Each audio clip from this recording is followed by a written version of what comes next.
Saudara, kita hidup pada akhir zaman. Kita perlu kuat dan teguh pada akhir zaman ini. Bagaimana kita harus hidup pada akhir-akhir zaman ini, akhir daripada akhir zaman ini, di mana dunia sudah dipenuhkan dengan dosa, penuh dengan stres, saudaraku, penuh dengan pertengkaran, penuh dengan kepalsuan. Kita banyak mendengar hal-hal tersebut di TV, di radio, di koran-koran, majalah-majalah, mass media, saudaraku.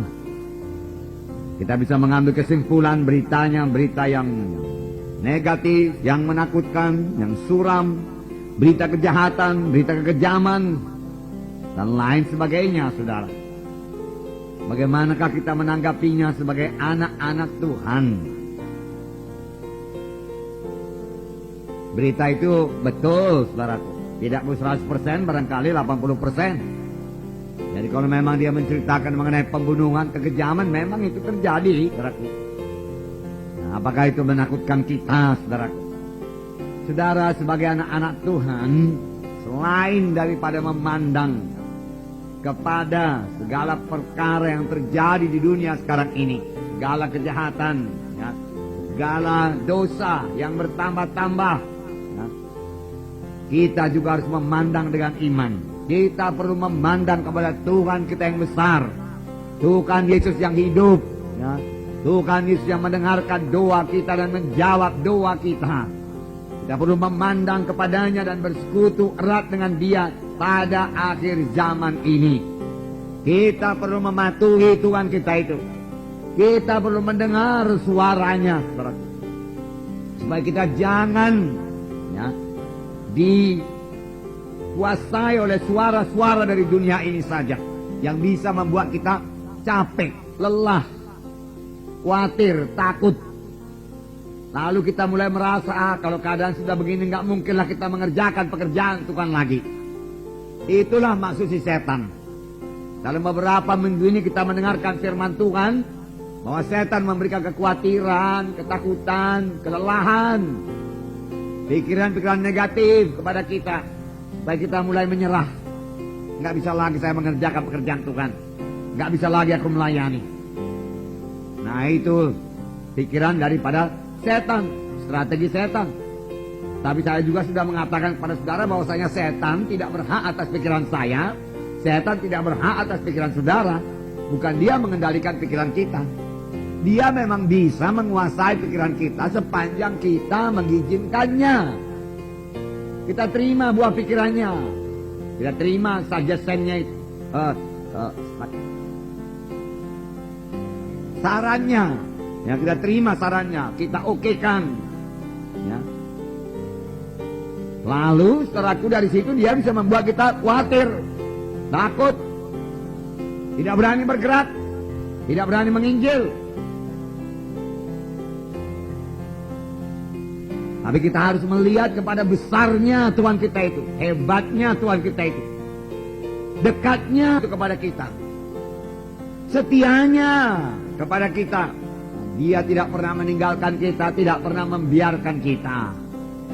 Kita harus memandang kepadanya. Semalam saudara kami mengadakan perjalanan untuk melihat, ya, pekerjaan Tuhan. Bagaimana kita harus mengerjakan pekerjaan Tuhan di daerah Langkat Ilir sana. Kami mengunjungi, ya, Tabat, Gebang, Tanjung Pura, Pangkalan Berandang. Dan sepanjang jalan, saudaraku, tidaklah seperti sepanjang jalan ke Danau Toba sana. Sepanjang jalan ke Danau Toba sana, saudaraku, saudara bisa menjumpai banyak gereja di kiri kanan jalan. Panjang jalan ke Berandang sana, saudara harus pasang mata baik-baik, baru nampak 1, 2. Jarang. Kalau kita melihat secara manusiawi, saudaraku, kita bisa merasa, waduh, bagaimana kami mengerjakan pekerjaan Tuhan di sini. Rasanya ini tidak mungkin. Tetapi tidak ada yang mustahil kepada Tuhan. Tuhan kita Tuhan yang besar. Apa yang mustahil kepada manusia tidak mustahil kepada Tuhan. Sepanjang Tuhan menyuruh kita ke sana, kita pasti maju ke sana dan kita pasti berhasil. Karena kita mengerjakan pekerjaan Tuhan bukan dengan kekuatan kita, tetapi dengan kuasa yang dikaruniakan Tuhan kepada kita. Amin, saudara. Dan kita boleh mengerjakannya dengan sukacita. Yang penting kita ini patuh. Patuh. Amin, saudara. Taat kepada Tuhan. Taat kepada Tuhan. Tidak mengikuti kehendak daging. Kehendak daging boleh berkata, nggak enak itu daerah sana itu. Ya, kurang di sana orang Kristennya itu. Kehendak daging boleh membuat kita takut. Tapi roh Tuhan bukanlah roh penakut. Amin, saudara. Nah, jadi kita lihat dari segi iman, segi firman Tuhan dengan memandang kepada kebesaran Tuhan. Kita lihat dari segi rohani. Kita percaya penuh bahwasanya bukan setan yang mengendalikan dunia ini. Amin. Ya, Tuhan Yesus yang mengendalikan dunia ini. Tuhan Yesus yang membangun sidangnya di dunia ini. Dan Tuhan Yesus berkata, pintu alam maut tidak bisa mengalahkannya. Kerajaan setan tidak bisa mengalahkannya. Jadi saya percaya penuh bahwasanya gereja pasti bangkit di akhir zaman. Bertambah jaya di akhir zaman. Bertambah besar. Bertambah suci. Ya, bertambah dewasa di akhir zaman ini. Bertambah-tambah mengerti, menyambut maksud dan menyambut kehendak Tuhan. Bertambah-tambah penuh dengan Roh Kudus di akhir zaman. Jika dia bertambah-tambah mampu mengerjakan pekerjaan Tuhan. Bertambah-tambah mengerti mengerjakan pekerjaan Tuhan. Akhir zaman ini. Itu berarti saudara dan saya harus bertumbuh. Amin, saudara. Nah, beberapa waktu yang lalu, saudaraku, saya menceritakan di sini, saudaraku, satu contoh dari dua orang yang sama-sama anak Tuhan yang sudah lahir baru, hidup di dunia pada akhir zaman. Kemudian keduanya dipanggil Tuhan. Ya, namanya yang saya ambil cerita ini dari buku Robert Liardon. Yang sudah tahu ceritanya biar saya ulangi, yaitu mengenai Jack Smith dan Joe Brown. Keduanya anak-anak Tuhan yang sudah selamat, hidup pada akhir zaman, menghadapi banyak tantangan-tantangan. Lalu keduanya dipanggil Tuhan. Dan laporan mereka berbeda. Mereka sampai di pintu sorga, jumpa dengan orang-orang suci Tuhan dari perjanjian lama, perjanjian baru. Abraham, Ishak, Yakub, Musa, ya, Daud, Elia, Elisa dan lain sebagainya. Kemudian Petrus, Yohanes, Matius, dan juga saudaraku Paulus, dan juga saudara siapa yang membawa Injil saudara ke tanah Batak sana, saudaraku? No Manson, saudaraku, saya yakin ada di sana. Martin Luther, saudara, ya, John Wesley dan lain sebagainya. Mereka bertanya bagaimana keadaan di dunia sekarang ini. Lalu Jack Smith ini menjawab, ngeri sekali keadaan di dunia. Dia katakan, penyakit bertambah-tambah hebat. Barangkali kalian nggak mengenal lagi penyakit yang ada sekarang ini. Sekarang ada namanya penyakit kanker tumor. Pada zaman kalian dulu nggak ada itu. Ada lagi yang paling hebat namanya AIDS. Ada lagi virus Ebola dan lain sebagainya, penyakit luar biasa. Pokoknya nggak bisa disembuhkan oleh manusia. Walaupun ilmu kedokteran sudah maju dengan pesat. Dan lagi dia katakan dosa bertambah-tambah. Manusia tidak mengenal kasih lagi. Tipu daya penuh dalam manusia, dia katakan. Payah sekarang mempercayai apa dijanjikan oleh manusia. Dan walaupun ilmu pengetahuan sudah bertambah-tambah, tambah banyak pula orang percaya pada dukun. Banyak pergi ke dukun. Ada dukun namanya dukun AS. Kelewang sampai membunuh 42 orang dikatakan. Ya. Nah, ada pula pengajaran sesat-sesat yang membunuh ratusan orang. Luar biasa, dia katakan luar biasa. Syukurlah kami sampai ke surga, syukurlah di tempat ini bisa senang tidak seperti di bumi, dia katakan. Polusi di mana-mana, dia katakan. Hawa sudah rusak. Banyak orang berpenyakit asma, lain sebagainya. Dan juga rumah tangga banyak yang bercekcok, banyak yang bercerai. Dan tambah lagi niaya bertambah-tambah pada orang Kristen sekarang di bumi. Syukurlah sampai kita ke surga ini, dia katakan. Puji Tuhan, puji Tuhan. Ya, masuk surga tanpa membawa berkat apa-apa tanpa membawa saudara hasil pekerjaan. Kira selamat seperti menerusi lautan api. Tapi selamat juga dianugerah Tuhan Yesus. Maunya jangan demikian kita selamat. Amin saudara. Membawa berkat-berkat sepenuh berkas-berkas gandum, berkas-berkas gandum ke gudang Allah. Puji Tuhan saudara. Nah, inilah pengakuan Jack Smith. Semua negatif. Rupanya selama dia hidup di dunia ini, dia hidup dalam ketakutan, kekhawatiran. Dia ditekan oleh setan. Jadi dia tidak bisa berbuat apa-apa, tidak bisa menginjil. Dia memandang kepada persoalan melulu. Dia tidak memandang kepada kebesaran Tuhan. Dia tidak memandang kepada kuasa Roh Kudus yang bisa membebaskan dia. Dia tidak memandang pada kuasa firman Tuhan yang menjanjikan hal-hal yang menang kepadanya. Rupanya dia kurang belajar daripada firman Tuhan. Kurang duduk di bawah kaki Tuhan. Kurang bersekutu dengan Tuhan. Oleh sebab itu dia memakai pikirannya. Tapi ada satu lagi, Joe Brown, dia berkata memang betul itu. Apa yang dikatakan saudaraku itu dia katakan. Di dunia memang penyakit-penyakit boleh dibilang tambah hebat. Dosa pun bertambah-tambah. Dukun pun bertambah-tambah, dia katakan. Narkotik di mana-mana dapat. Bertambah-tambah hebat lagi. Anak-anak muda dikuasai narkotik, dia katakan. Ya, memang rumah tangga banyak yang berantakan. Tapi dia katakan. Ya, kuasa Tuhan juga luar biasa dinyatakan. Jiwa-jiwa diselamatkan secara luar biasa. Oh, dahulu barangkali no mention, dia katakan kau no mention pergi ke tanah Batak. Barangkali satu hari kau cuma bisa jumpa satu keluarga. Sekarang satu hari kebaktian kakek ribuan orang selamat, dia katakan. Jadi sebagai Tuhan dan juru selamatnya, mereka sungguh-sungguh mengikuti Tuhan. Kami melihat kota-kota, dahulunya tidak ada gereja, jadi banyak gereja di sana. Kami melihat gereja-gereja dibangun, jiwa-jiwa berkorban luar biasa, dia katakan. Dalam tiap-tiap kebaktian terjadi kesembuhan, terjadi mujizat Tuhan. Pokoknya Roh itu dicurahkan secara luar biasa. Aku bersuka cita, dia katakan. Bersuka cita, nah, aku mengambil bahagia dalam hal tersebut. Aku bisa melayani. Aku bisa meletakkan tangan. Kuasa dan tanda ajaib terjadi, dia katakan. Jiwa-jiwa sembuh, yang terikat bebas. Bahkan banyak yang sembuh daripada kanker tumor, dia katakan. Mujizat Tuhan sungguh-sungguh hadir. Luar biasa. Enak sekali melayani, sangat menggairahkan melayani di bumi pada saat ini. Sayang Tuhan memanggil ke sorga, dia katakan. Tapi demikian aku bersuka cita juga. Dua pandangan sekarang. Saya melihat banyak orang dibebaskan yang terikat narkotik, terikat ganja. Kami berdoa meletakkan tangan, dia bebas. Amin saudara. Percayakah saudara? Ini semua bisa kita laksanakan juga dalam nama Yesus. Ya, itulah pelayanan kita saudaraku.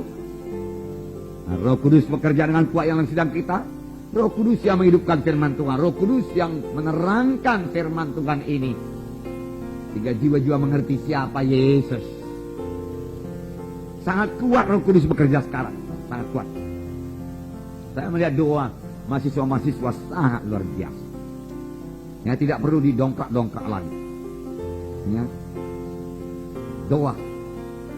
Payah mengaminkan. Ya, waktu kami mau berangkat ke Pangkalan Berangan, saya pikir berdoa sebentar saja. Banyak berdoa, terus mereka berdoa dalam roh. Terima kasih Tuhan, katakan kau sudah pimpin perjalanan, sudah berikan kemenangan kepada kami Tuhan. Nanti kami bertemu dengan jiwa-jiwa dan gereja mau akan dibangun di kota-kota yang kami lalui Tuhan. Haleluya Tuhan, haleluya, amin Tuhan, haleluya. Roh juga, berdoa yang lain. Ya. Sekarang kami berangkat Tuhan dalam nama Yesus. Bungkus kami dengan garis roh setan iblis pergi ikuti oleh jamak kami dalam nama Yesus. Semua roh jahat saya usirkan dalam nama Yesus. Makanya saya pikir sudah amin lah ini. Belum juga amin saudaraku. Terus juga dia berdoa.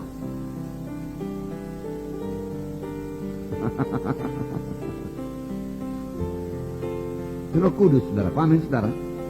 Roh Kudus. Betapa sulitnya berdoa kalau tidak dipimpin Roh Kudus. Sulit. Mandat, macet. Banyak gitu. Haleluya.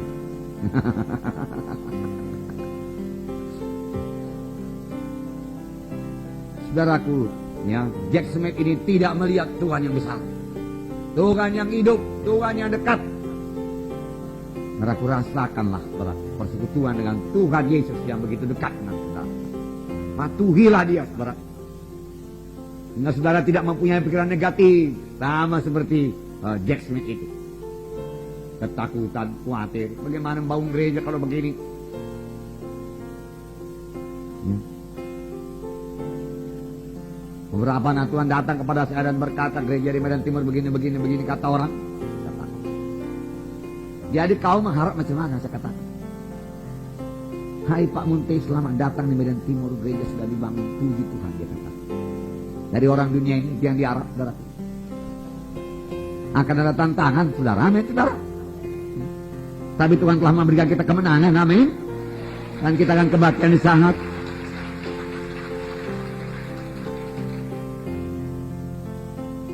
Tuhan kita Tuhan yang besar, gunung batu yang tidak bisa digoyahkan. Siapa yang bisa menggoyang Tuhan? Saudaraku, siapa? Tidak ada, saudara. Tadi pagi saya berdoa kepada Tuhan, saya baca itu buku Mazmur itu, saudara. Tuhan itu gunung batu, kota bentengku, dia katakan. Dia membuat kakiku kuat, berjejak pada gunung batu. Dia mengikat pinggangku untuk berperang, mengalahkan lawan-lawanku. Aku berseru kepada Tuhan, dikatakan.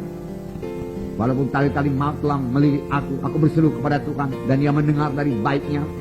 Lalu Tuhan menjawab, goncanglah bumi, dia katakan. Goyanglah bumi. Lalu kecil bumi ini, Tuhan. Lalu kecil. Entah sekecil apa itu jalan pasti. Kok kita bisa pusing soal itu? Kita bisa mengaturkan demikian saja beres ini. Soal yang kita kerjakan pekerjaan Tuhan. Pekerjaan Tuhan. Nah, Morris Cerullo pernah berkata, don't look to the bigness of your problem, look to the bigness of your God. Beri tepuk tangan. Haleluya. Kapan problem, persoalan mulai datang, nampaknya hebat, nampaknya besar. Lihat Tuhan yang jauh lebih besar daripada persoalan saudara. Kapan orang-orang yang punya kuasa di dunia ini mereka mulai menghalangi pekerjaan Tuhan, pandang kepada Tuhan yang jauh lebih berkuasa daripadanya.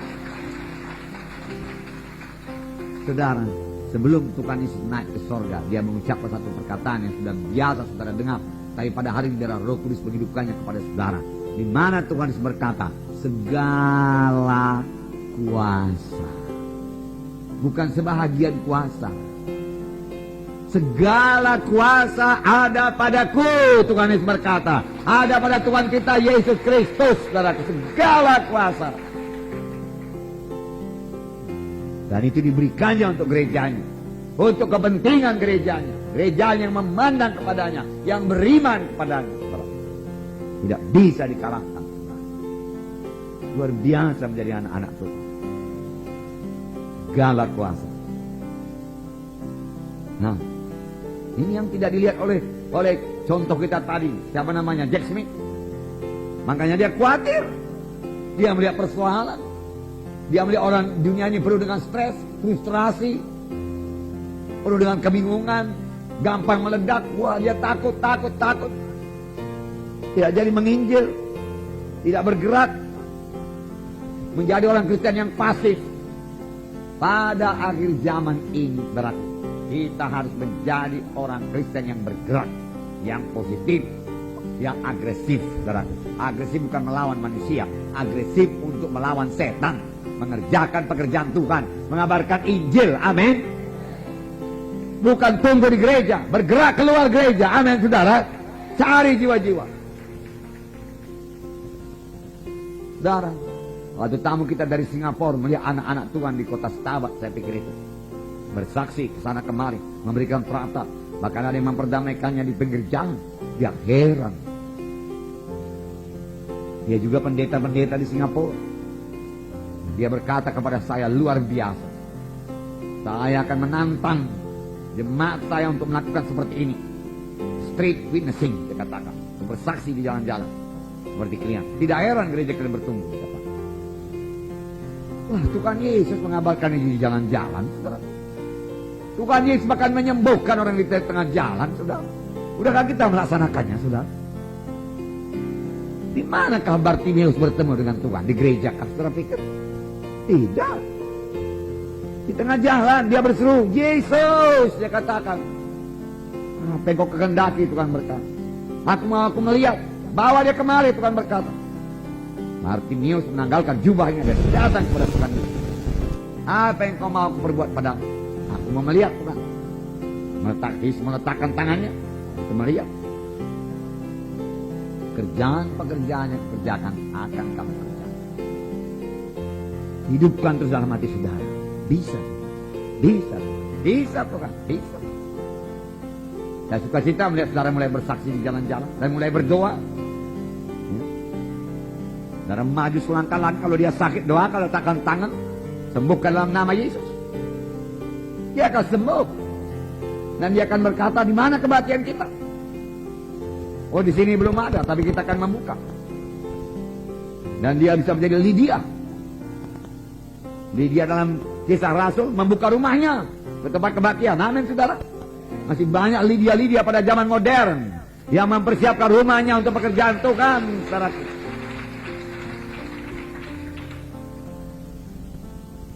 Permulaan saya menginjil itu terjadi. Saya menginjil itu berjalan tanah 1000. Hanya anak-anak yang hadir, kemudian hadir beberapa orang tua. Kemudian saya berdoa, Roh Kudus bekerja, saudaraku. Dan seorang orang tua, kaum bapak memanggil saya ke rumahnya. Kemudian saya berdoa buat anaknya yang sakit asma lah, sakit rematik lah, saudaraku. Anaknya dibungkus seluruh badannya, diperban seluruh badannya. Anak gadis, saudaraku. Saya pikir kerasukan juga dia, saudara. Saya letakkan tangan dalam nama Yesus. Dan dia sembuh. Dan memberikan rumahnya untuk kebaktian. Dengan mujizat, dengan kuasa Tuhan. Dengan kuasa dan tanda ajaib. Nah, firman Tuhan berkata, bagaimanakah keadaan pada akhir zaman? Dalam Matius itu, Matius 24. Matius 24 ayat 38, saya membacakan pada saudara. Ayat 37. Sebab sebagaimana halnya pada zaman Nuh, demikian pula halnya kelak pada kedatangan anak manusia. Sebab sebagaimana mereka pada zaman sebelum air bah itu makan dan minum, kawin dan mengawinkan, sampai kepada hari Nuh masuk ke dalam bahtera. Dan mereka tidak tahu akan sesuatu sebelum air bah itu datang dan melenyapkan mereka semua. Demikian pula lah halnya kelak pada kedatangan anak manusia.